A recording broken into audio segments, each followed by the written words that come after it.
Quelle joie, mes frères bien-aimés, que de vous retrouver. Évangile de Jésus-Christ selon saint Matthieu. En ce temps-là, Jésus disait à ses disciples : « Ne donnez pas aux chiens ce qui est sacré, ne jetez pas vos perles au pourceau, de peur qu'ils ne les piétinent puis se retournent pour vous déchirer. Tout ce que vous voudriez que les autres fassent pour vous, faites-le pour eux vous aussi. Voilà ce que disent la loi et les prophètes. Entrez par la porte étroite. Elle est grande la porte, il est large le chemin qui conduit à la perdition.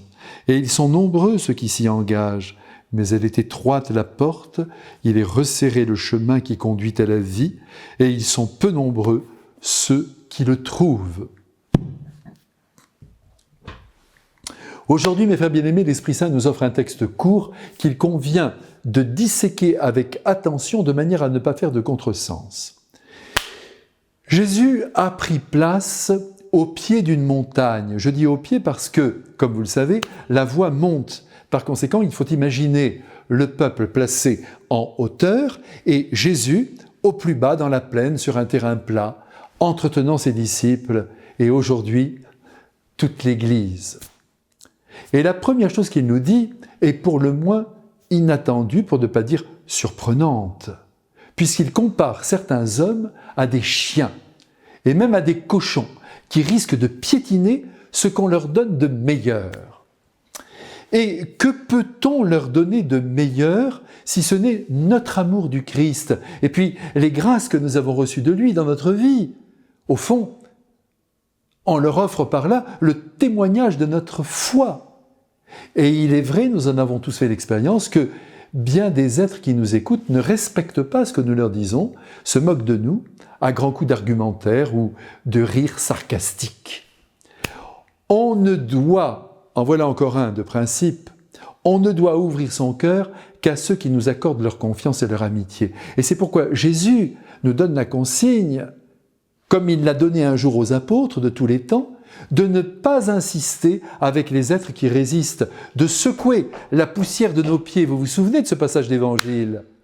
Et en revanche, de nous attarder là où la porte s'ouvre, la porte de la maison comme la porte du cœur. Donc, gardez vos secrets. Et attention, ce que je vous dis là ne s'oppose pas à l'évangélisation du monde.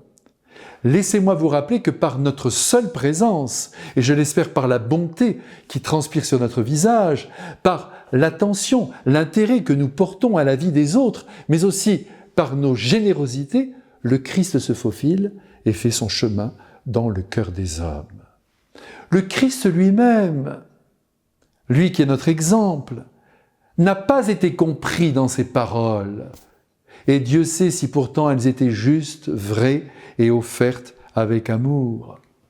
Bien sûr, saint Paul dit que la foi passe par ce que l'on entend. Très bien, nous n'allons pas le contrarier, mais les paroles prononcées supposent au préalable une ouverture de cœur, au moins une ouverture de cœur de la part de l'auditeur, et bien sûr une grâce du ciel sur laquelle chaque homme peut évidemment compter.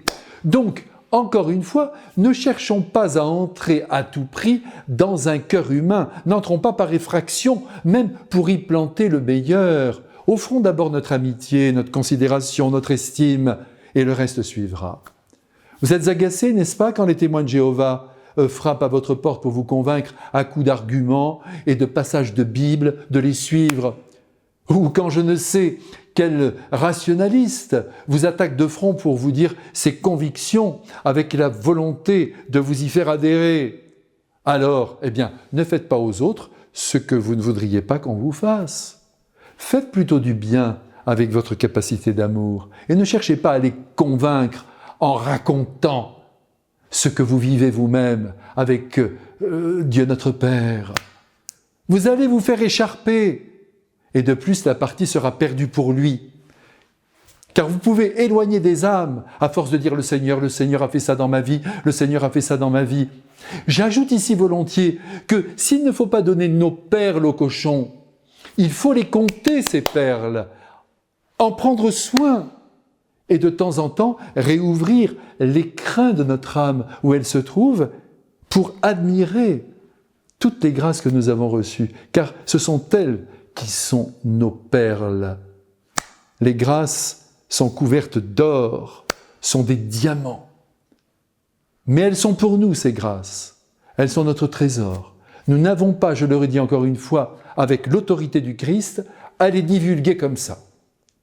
Qu'il nous bénisse, ce Dieu d'amour, qui comble ses enfants, en nous donnant l'Évangile à vivre, car l'Évangile, oui, c'est le vrai joyau par excellence, et l'Esprit Saint, la perle des perles, qui conduit nos vies.